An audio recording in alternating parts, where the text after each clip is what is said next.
Spooky season is picking up, y'all, which means there's more spooky topics to come. Here's one that seems to scare a lot of people. Are you ready? Feminism.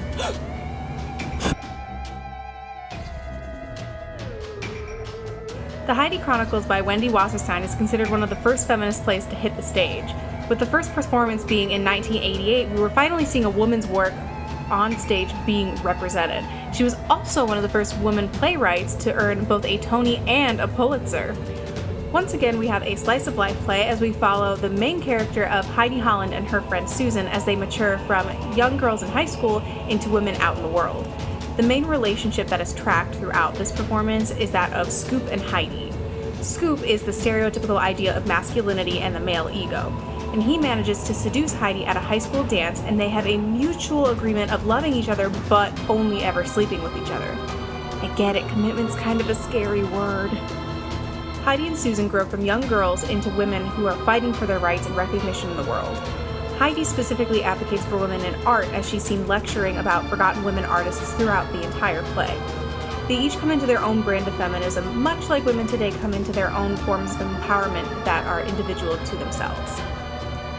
Blah, blah, feminism. I'm personally very unsure about how to feel about this play. Plot-wise, there isn't much to talk about. There are women drinking at a baby shower, Scoop cheats on every woman he can find, including his pregnant wife, who knows he's cheating on her.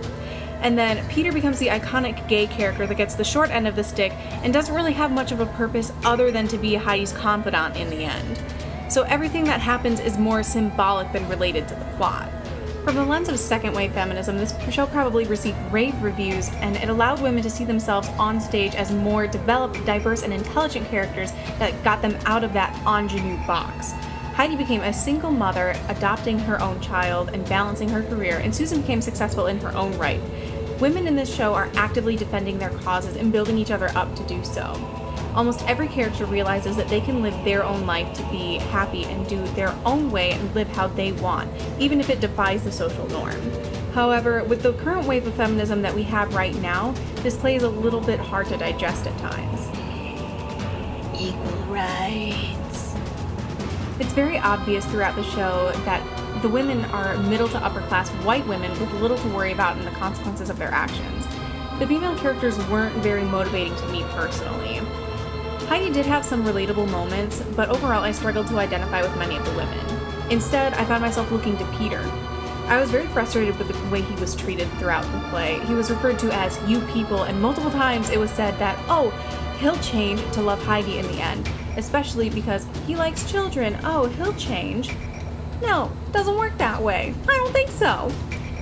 The movement of feminism that we know today didn't allow for a very positive reaction to the Heidi Chronicles, which is one of the reasons why the revival flopped. The approach and the women involved in the show have changed so much more, and right now it includes a much more diverse audience that struggles to relate to some of the characters that you see on stage during the Heidi Chronicles.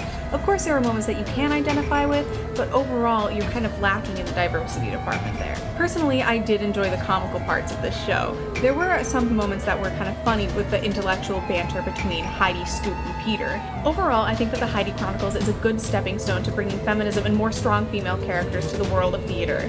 Without this play, I don't think that women would have seen themselves on stage and realized that they can write and be portrayed as women of power. Female characters wouldn't have developed to where they are now without this show. Now go forth and be spooky, find a ghost, smash a pumpkin, or the patriarchy, I don't care. Your pick. Until next time.